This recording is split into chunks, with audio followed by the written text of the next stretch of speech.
broadcast is now starting. All attendees are in listen-only mode. Welcome to Coleman Report Live. I'm Bob Coleman, and we're talking Main Street and the small business lenders who help it grow. Lance, good to see you. Delaney, Fraud Fridays in the air. For those of you who didn't view the interview with John Riosti and I last Monday, please go to our YouTube channel and look at that. Man is humble. It was nice to know more about him, Lance. Have you had a chance to view that, Lance? I haven't had an opportunity, but I'm going to look at it this afternoon, Bob. Yeah, it's interesting life story he has, and he's committed to working with lenders and working for Main Street, and it's a great story. Hey, on Tuesday we will have a call. We will not have a call. SBA has a call.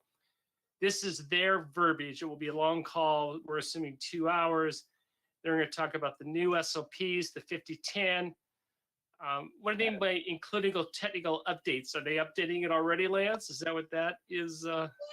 I'm going to be interested to find out, Bob. I've done a training on both the 5010.7 and the 5057.3, and my last slide on both presentations was expect changes. So I mean, to recap, we got 3 new SOPs out there. We got the 5010. We had the 5057, and Lance, they don't even mention the 5056 in here, which you're going to be doing a webinar. We'll talk about that shortly. Anyway, This is what we're going to do. Lance and I are we're going to have this up on Coleman Report YouTube. So all you have to do is go to that. Lance and I are going to do a little pregame show for about 5-7 minutes. It's going to be on YouTube. You can watch it live. We're going to stream it, or you can watch it at your convenience. You can pause it. You can do all that cool stuff, Lance. Sitting in a session for 2 hours worth of this would drive me crazy, Lance. I don't know about you. Oh, it would. I'm anxious to find out. This was one of the first times that I'm anxious to find out what they're going to talk about. Quite often I know, but I think we could hear of changes. So it'll be a good call. So we will, that's easy to access. Just going to be Coleman Report on YouTube, and you can access it at your convenience. But we will be live. We will live for that. Hey, and Lance, talk about your webinar that you're doing next week. I know it's confusing with all the webinars, but this one is I call it the stealth release. No one's talking about it, but hey, it's pretty important. Yeah, and SBA on the Connect call says that they're not going to talk about this. They released a new SOP, the 5056.1. And what the 5056.1, it used to be part of the 5010, but they've carved it out. They've added some additional information. It mostly covers what it requires for you to be an active lender with SBA. It talks about the SBLCs. Of course, we have some new SBLC licenses right around the corner. It talks about what you need to do if you're selling loans on the secondary market. It talks about oversight of 7A lenders and CDCs. So and it talks about I'm cutting you off, Lance. Apologize. It talks about your responsibilities toward the agency, how you need to act. That is the most important part of this SOP, in my opinion.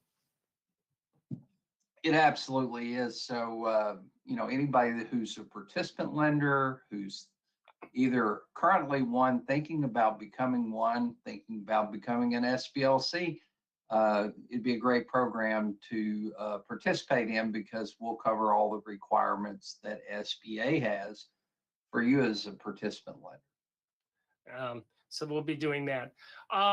Delaney, thank you for joining us. What you got? Well, today we decided to move away from your typical 7A fraud, PPP, and idle fraud, and talk about somebody who allegedly lied to the SBA when participating in the 8A program. So we have a business, a HX5 Sierra, and their owner and CEO, Margarita Howard. They paid almost $8 million to settle these claims. They said that from 2016 to December in 2021, they were making false representations and hiding that they were making distributions and payments to Margarita Howard's family, and that they were also lying about other assets to the SBA. Delaney, when we have a false claims, that means someone on the inside made a report, and whatever money is recovered from individuals, the whistleblower will receive a cut. That's why the Ooh. False Claims Acts, you need, we go back to my original comment, you need to know how to deal with SBA and what your rights are and how you should respond to them, because anybody and everybody can turn you in.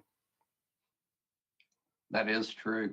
That's and False Claims Act situations are kind of interesting because they can charge you or make you pay a multiple of what 3 you times. actually receive. 3 times. Yeah, and I think what is the resolution of this, Delaney? Have they been indicted, or are they just? Where are we in this situation? Well, there were allegations, but they settled it, so this is clear now. And but they settled it, correct? Yes. Okay, so they settled it, and they're moving on as best they can. So that whistleblower, and those can be pretty hefty settlements. So. In this case, the whistleblower, I believe, was one of the people or companies they had a contract with, and they received 1.35 million in the resolution. The whistleblowers can be, we've had whistleblowers to be borrowers against the bank. We've seen those cases. We've seen the lenders whistleblow against the borrowers. I mean, it's just be careful of how you conduct business, Lance. I mean, that's why we talk about Fraud Friday. That's why Delaney brings these situations up, and it reinforces this is not Lance and I have a business disagreement, and I say, Lance, I'm going to pay you $10,000 to do something, and you do it, and I don't pay you. Well, Lance then files a lawsuit against me. But if I say that the SBA simply says, Department of Justice, go check out the false statement that Coleman made against me, and that's an entirely different world, Lance. Yeah, it's I don't know how I feel about the whistleblower getting $1 million+ for, but it's certainly part of a large overreaching or large effort on the part of SBA, the Department of Justice, and other agencies to vet out all the fraud that's occurring. Yeah, and it's simply any false statement can fall into that. So that's why Lance has made it very clear when you see something like that, let the world know. And Yeah. Well, what's your recommendation, Lance? You see something iffy, what do you do? Well, you're going to raise your hand and say, no, Stop. We're not supposed to do this, stop.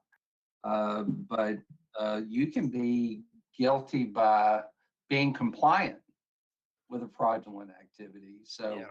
I think it's, and we've seen that in cases like BankServe and others where there were underlings that, knew something wrong was occurring, but just kind of let it go. Kerry told them to do something and they did it, and that was their defense. Well, I was told to do it. Well, that's not a defense, and you're going to go to jail. And that's what happened. So now that we've petrified everyone, let's move on, Delaney. Let's go back to a good old PPP fraud story. We still see these stories. And again, to recap, Delaney, how much has the Justice Department recovered overall in fraud? I believe they cited 30 billion, but they threw out a couple numbers. They were saying just due to the nature of these returns, it's hard to perfectly keep track of all of them. But I believe it was about 15%, 17%. Yeah, we're 15% recovered, so that's good. That's good. What happened here?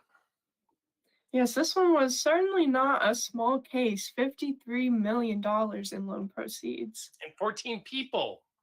Yes, and they seem to be relatively high up, some CEOs, CFOs, controllers, owners, etc. They were all involved in a recycling company or affiliated recycling companies, and they submitted 29 PPP loans. It included your typical signs of fraud in PPP loans, inflated payroll expenses, false bank statements, and IRS tax forms. And then to hide it and make it seem like they were using it on payroll expenses, they sent it through a variety of bank accounts. and that's not going to work. It's not going to work. And what happened down in Atlanta with Mr. Fernandez? Yes, you know, I'm going to preface here. I'm going to mention some cars, and I don't have Oh, the kinds of please, cars.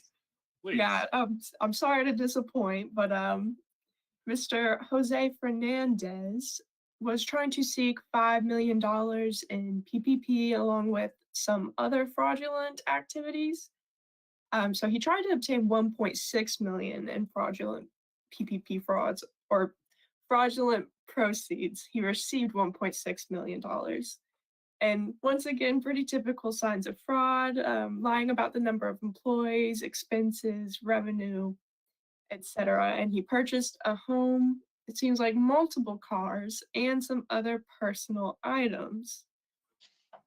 He didn't quite finish there though. He had a tax preparation business, and he really took advantage of that. He stole thousands of identities from his own clients and other individuals to file $2 million in fraudulent tax return or refunds. Luckily, the IRS stopped a majority of this, and then he also used these people to apply for credit cards and write checks, fraudulent checks to pay off his own expenses and debt. Do we know what type of sentence did he receive, Delaney? Almost 6 years, 5 years and 10 months. I mean, just not worth it. Just not worth it. Hey, we have all the SOPs up on Amazon, and that is not the right slide, Joseph. That's the old slide, but all three are up. The 5010, the 5057, and the 5056, and Anna did a great job on getting that up. And finally, Lance, we are announcing, or we are releasing all our newsletters on job-specific buckets. And this is a fun project, Lance. We're going to get you involved on this as well. But what we're going to be doing is each job description will have their own tailored newsletter. It's going to come out weekly. Oh, nice. And we're going to be talking about specifically tips and what's going on to make their job go smoother. And I know the loan closing is near and dear to your heart. In fact, Lance, you've been refilming it. We're going to have an August 1st release for the new update? We should have the SBA loan closer certification course fully refilmed, compliant with the SBA SOP 50.10.7 by August the 1st. And We've already started. Yeah, we're going to take the Lance's content and we're going to make it very, put it in a format that can be obtained in a weekly newsletter. It's going to be a 4-page PDF. And our job is to present contact information for you the way that you want to receive it. So we have our online training.